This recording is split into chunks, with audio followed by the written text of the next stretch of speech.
Be the fastest integrator of proven ideas, not the first to come up with a new idea. AI is about the removal of experience, just taking friction out. We cannot automate the human connection out of our business. So if you know me, you'll have heard this phrase before and you will get an insight as to how I learn. But I'm a big fan of the fuck around, find out method of learning. I don't know who this guy is. I want to meet him. He's on the internet somewhere. But you can only do so much by sitting at home in front of your computer in the office, right? And this is part of it, right? This is getting around, trying things out.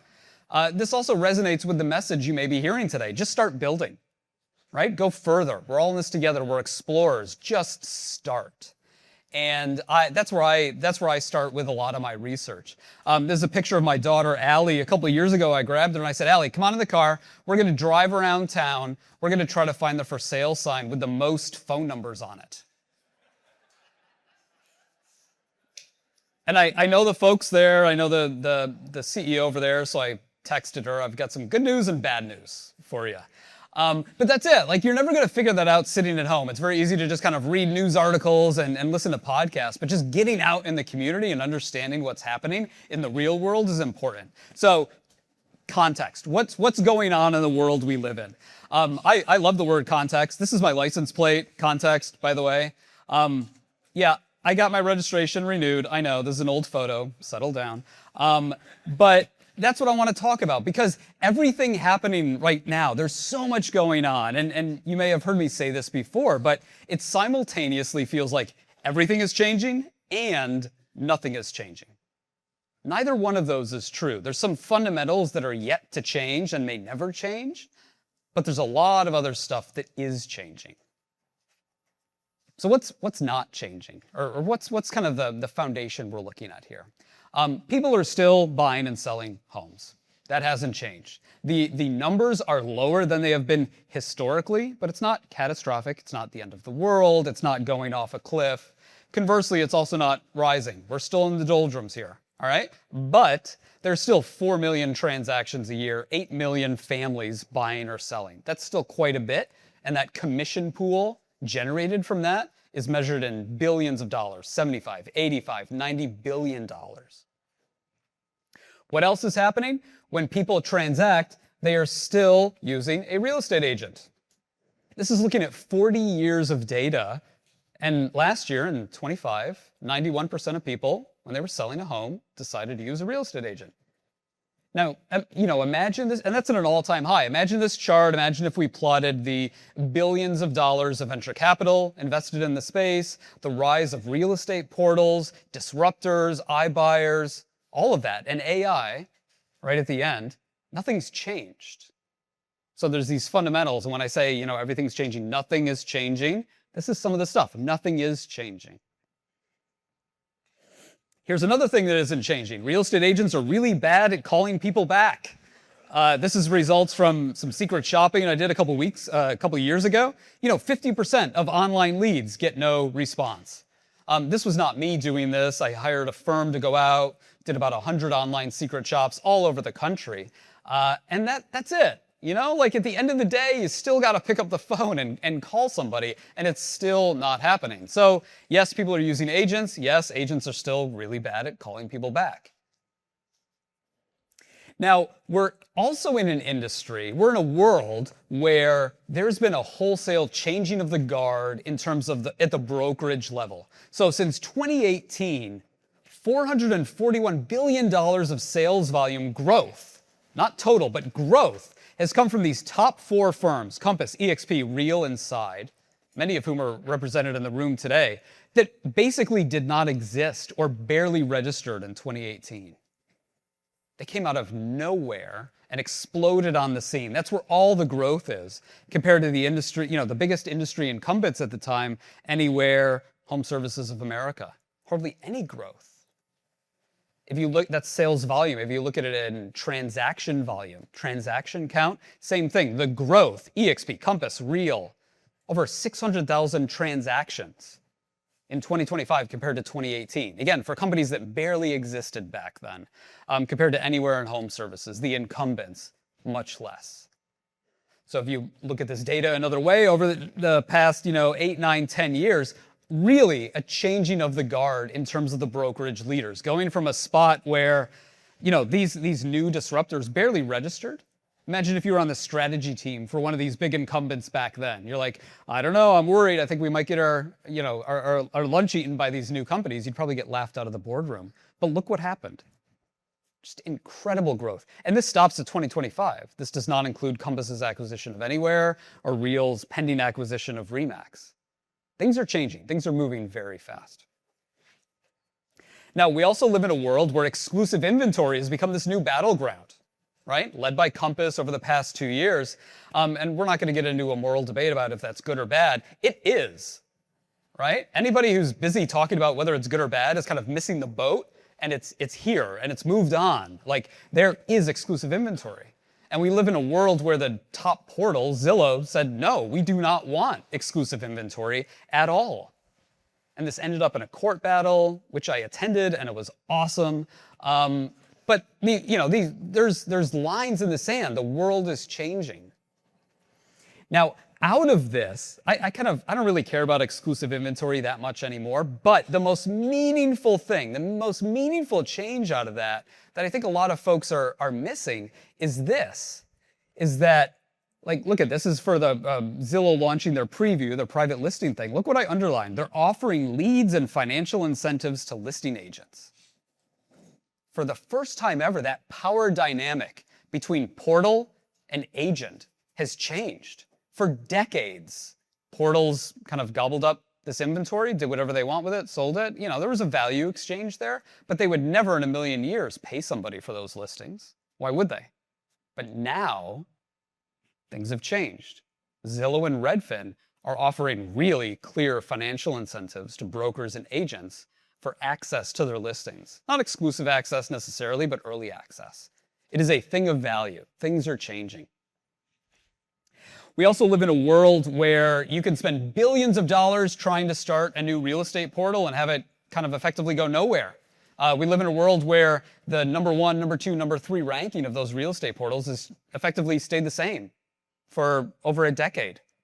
Nothing's changing. And to be clear, CoStar with Homes.com, they spent $3 billion investing in this business. It's hard. It is very hard, very difficult to challenge an incumbent portal. It is very hard to change the power of network effects when it comes to a big portal like that. Now, we also live in a world where big disruptors in this space continue to lose a lot of money. Opendoor, for example, has lost $1 billion since 2018. Whether it's a meme stock or not, or it's gone public or not, it's still a money-losing business model. It's not clicking. The biggest disruptor in this space is still having financial struggles. And we live in a world where all these companies are using different financial metrics to talk about profitability, right? Trying to fool you. Yeah, I like this one. My other favorite profitability cheat is this. There's a scorecard that I saw a while back, right? If a company has good cash profits, they talk about those. If not, then they talk about EBITDA. If they don't have EBITDA, they talk about gross profits. If not that, revenue. It just keeps going. And if they don't to work in XYZ city, I've seen this. I've seen a lot of voted best place to work recently. We also live in a world where I think one of the most interesting things going on is the search for the Holy Grail of real estate. The search for the Holy Grail of real estate. You know what that is? That one-stop shop, right? We're going to combine home search and brokerage and mortgage and title. Now, it's nothing new. This has been going on for decades, but it's got a new impetus recently with Zillow and Rocket. The thing about the Holy Grail is there's 2 ways it can play out, right? The first way is the Indiana Jones version, really like romantic adventure-y.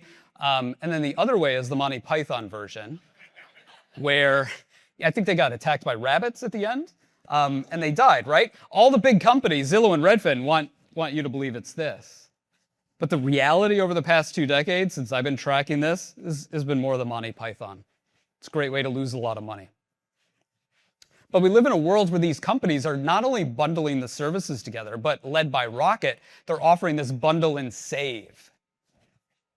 And if you've thought about combining streaming services with cable and telephone and all of that at home, you'll understand that. It's not bundle and give us more money. It's bundle and save. And we haven't seen that at scale yet, but that is what Rocket is promising in this space. So we'll have to see what happens. The reason I say the search for the Holy Grail is one of the most interesting things going on is because I think it affects everybody in the industry. That's because it's zero sum, right? Every transaction that Rocket captures, every transaction that Zillow captures or anybody else in their ecosystem is one less transaction for everybody else. Remember the graph I showed, 4 million transactions. That number doesn't change. You can conjure web traffic out of thin air. I mean, that's non-zero sum, but this is zero sum, right? And I'm not saying, Rocket or Zillow are going to double, triple, quadruple the amount of transactions, but every one they get is one less that the rest of the industry gets. And if we look globally, things are changing, right? We live in a world where big real estate portals, their revenue growth is slowing down. This is Hemnet, the #1 portal in Sweden, looking at their revenue growth year over year. Look what happened. I mean, that's crazy. It's gone from 30, 40, 50% revenue growth to negative. You're probably asking why. A multitude of reasons, AI being one, but a multitude of reasons. We live in a world where the #1 portal in the UK, Rightmove, has been trying to diversify their revenue for over a decade, and they just can't, right? Their core business has gone down from 92% to just 89%. They're trying to diversify. They're trying to do mortgage. They're trying to do title. They're trying to do new things, but it's just not generating any sort of revenue for that business.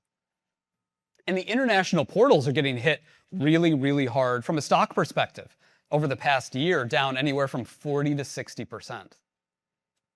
So there's limits to the growth, right? You can only raise your, forget who said it this morning, right? These 8 to 10% annual price rises. You can only raise your price so much every year without adding a corresponding amount of value, so your customers start to rebel and look for other places to go. So part of the reason Hemnet and Rightmove, these international portals, their growth is declining is because they keep raising prices, they can't diversify their revenue streams, and their customers are sick and tired of getting screwed over. They're looking for other options. AI is one in terms of how it can replace the home search experience, but there's others out there as well. So if you're one of these big real estate portals, and you're getting beat up over AI.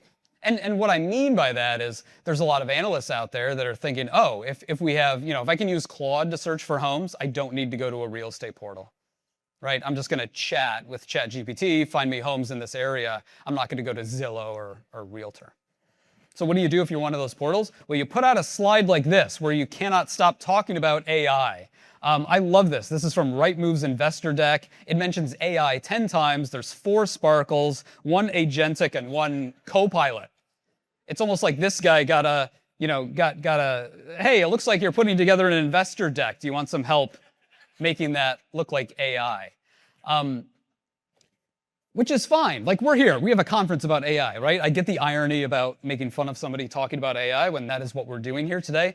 But the difference is what you exclude by talking just about AI, right? They're missing the part about moving the needle. And what I mean by that is this. They're talking about AI, like year over year, it's up 1,400%, right? But what this company is not talking about are business drivers like revenue, ARPA, CAGR, ARPA, average revenue per advertiser, CAGR, compound annual growth rate, right? Those are the drivers of the business that lead to, generating revenue and growth. So if you're going to talk about AI, wave your hands around, and not talk about the business drivers, I think that's where the problem is. And then also talking about accelerate. Using that word. Accelerate is a great verb. It denotes a speed, but not a destination. Whoops. So to me, this isn't good enough. And I think you need to go further, right? Deeper than all of that. Really, it's not about just unpacking the signal and noise, but talking about the context and the understanding and just the materiality of all of that. So as I mentioned this morning, I teach. There's a picture of my classroom at CU Boulder. And over years, I've had an incredible number of guest speakers come into class. Here's just some of them from the past year. And and really shared their insights in a closed-door session with my students. I've had many of these people on podcasts of mine as well, and talking to them. And leading up to this, as I mentioned this morning, I thought it'd be interesting for me to go back through all that and kind of distill out some lessons learned. What did these industry leaders, these entrepreneurs, these executives, what have they thought? What have they shown me? What have they talked about with my students about growing a company, what it takes, how they think about AI? I thought that'd be relevant for this group.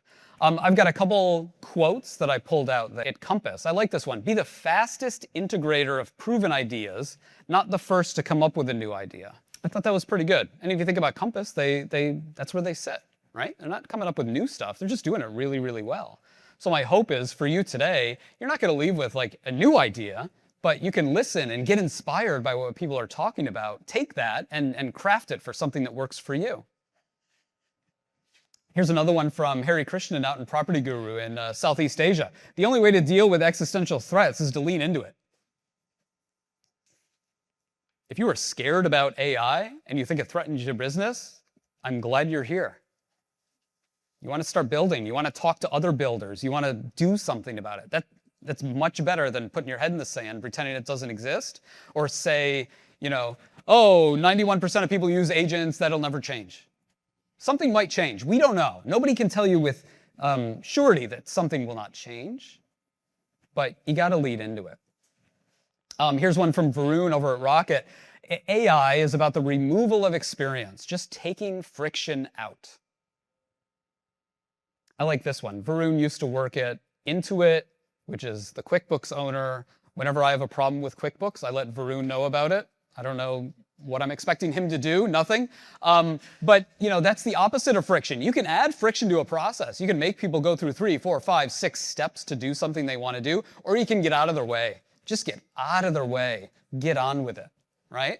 And then lastly, from Wendy over at EXP, we cannot automate the human connection out of our business. And I think that's a really good point too. When I showed the chart about 50% of online leads not getting a call back, please don't automate that with AI. Like if you're a real estate agent, you're kind of getting paid to do one thing. That's it. Build a relationship. Do that. Automate the other stuff. Automate some of the boring stuff we heard about this morning. You can't replace it with drip emails or text messages. Like none of that is a replacement for just grabbing a cup of coffee with somebody you've known for a couple of years who might be interested in selling their house. All right, so those are the quotes. And then I also distilled out some kind of like lessons learned from all of these conversations from other people that I want to bring into this, into today. The first you've already seen from this morning. We're in the 1993 internet phase, so is everybody else, right? And that's all about this idea of build with humility. We're explorers. Nobody knows how this is going to plan out, and we are so early. Remember, do you actually remember the internet in 93, 94, 95? Nobody knew what was going on. Does anybody remember VRML? Yeah, some hands nodding. That was a thing, right? There's a hand over there. There were just new technologies every day, every week, every month. It was, it actually reminds me a lot about AI, right? Back in 94, 95, every other week, Netscape Navigator was, putting out a new release of its browser that let you do all this new stuff. And then Internet Explorer, competing back and forth. It feels like today, right? With Claude and ChatGPT. It's every other week, every other month. There's something new happening. It's very exciting. So yeah, everybody's in this spot, building with humility. The second lesson is boring back end beats flashy front end every time. This is not my opinion. I think this is what we've seen. I think there's a through line here from this morning, but also when I've chatted with a bunch of these industry leaders I've mentioned or listened to them talk to my class, right? Where technology and AI is really moving the needle for their business is some of that boring back-end technologies, optimizing for efficiency. Third, solve real problems. Don't just chase efficiency. So don't take everything you're doing and just try to make it, shorter and more efficient. Make it happen faster, cheaper, right? Always think about beyond that. What is the actual problem we're trying to solve? Number 4, data is the moat. AI is the layer on top of it. And I think, if you're paying attention, you're probably seeing and hearing this more and more, right? Where these big companies that are under threat, whether it's a big real estate portal or a big SaaS company, they're saying, yeah, you can AI code, you can vibe code some stuff. But the reality is we have a ton of data, and it's what we do building on top of that data that's going to empower the innovation of the future. Fifth, AI doesn't make agents techier. It makes the tech disappear. I like this one. If you've ever heard the phrase like a headless CRM, this is what ties into that, right? It's not about tech. I often like to say nobody wakes up in their morning thinking, oh my God, I can't wait to log into my CRM, right? It's a means to an end. They want to grow their business. They want to make some calls. They want to make some money. Nobody wants to just drag things in a CRM or try to do this or that. So getting rid of technology, making it more transparent, making it disappear. It's easy to say, oh, it'll replace the CRM, and that's not really what we mean. But thinking about it in terms of just getting the tech, getting the product out of the way and letting people, removing friction and letting people get to what they actually want faster. That's the key. And then lastly, the last mile got more valuable, not less. This idea of relationship building.